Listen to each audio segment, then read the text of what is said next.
Thank you for joining us yet again on Kalkine TV. We have a special news broadcast for you today. I'm Sage, and the 5 biggest stock scams that investors wish were April Fool's Day hoaxes.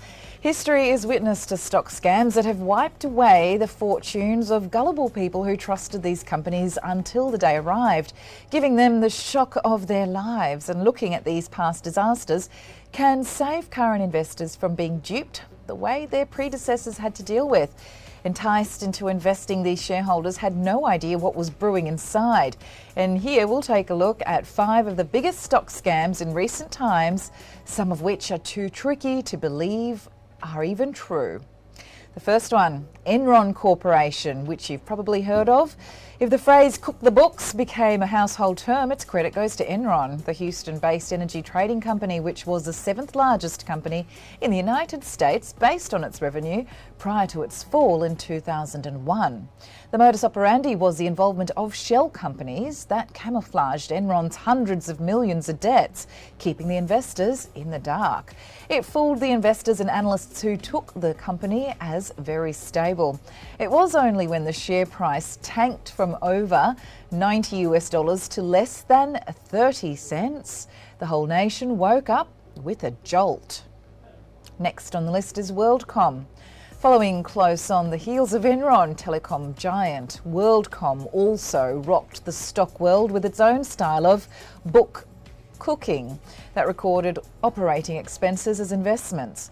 The company grossly inflated profit figures, guising with tricky accounting, while showing $3.8 billion of operating expenses as investments for several years. At the receiving end were the employees who became jobless when the company went bust in 2002, along with the investors who suffered insurmountable losses as Worldcom's stock price plummeted from over $60 to less than $1. Tyco International also makes the list today. The year 2002 proved to be the worst year for US investors as another blue chip company sank investors by siphoning their money from Tyco in the form of fraudulent loans and stock sales.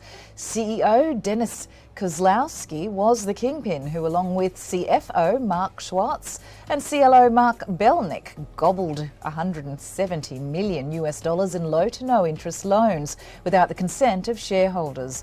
They funded their lavish lifestyle with the investors' money until the fraud came to light, with Tyco shares hitting the nadir. The share price dropped nearly 80% within a span of 6 weeks in 2002, creating a fervour among investors. HealthSouth is next. As one of America's largest providers of healthcare services, HealthSouth enjoyed rapid growth and acquired several other firms in the healthcare-related business. In the late 1990s, CEO and founder Richard Scrushy began to order his employees to inflate revenues and overstate HealthSouth's net income to lure unsuspecting investors. The lid was blown off the irregularities when, in March 2003, the SEC announced that HealthSouth exaggerated revenues by $2.7 billion. The information leaked when the CFO William Owens, along with the FBI, recorded Scrushy talking about the fraud. And soon after, the stock hit rock bottom, falling 97% to as close to 11 cents in a single day.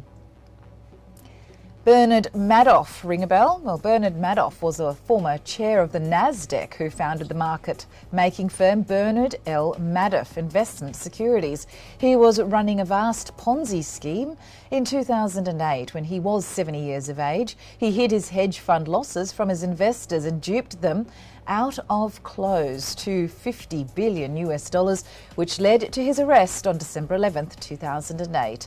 Bernard was sentenced to 150 years in jail, and he died in prison on the 14th of April 2021 at the age of 82. The bottom line, these companies always point toward one thing: investing in stocks is tricky and requires in-depth knowledge of the market. Any day can turn out to be an April Fool's Day for an investor who is inexperienced and who tests the depth of the water with both legs. Diversification of one's portfolio is always recommended as a safe bet. Thanks for joining us on that report. Hope your April Fool's Day is going well, and hope you have a safe and happy weekend. This is Sage signing off for now.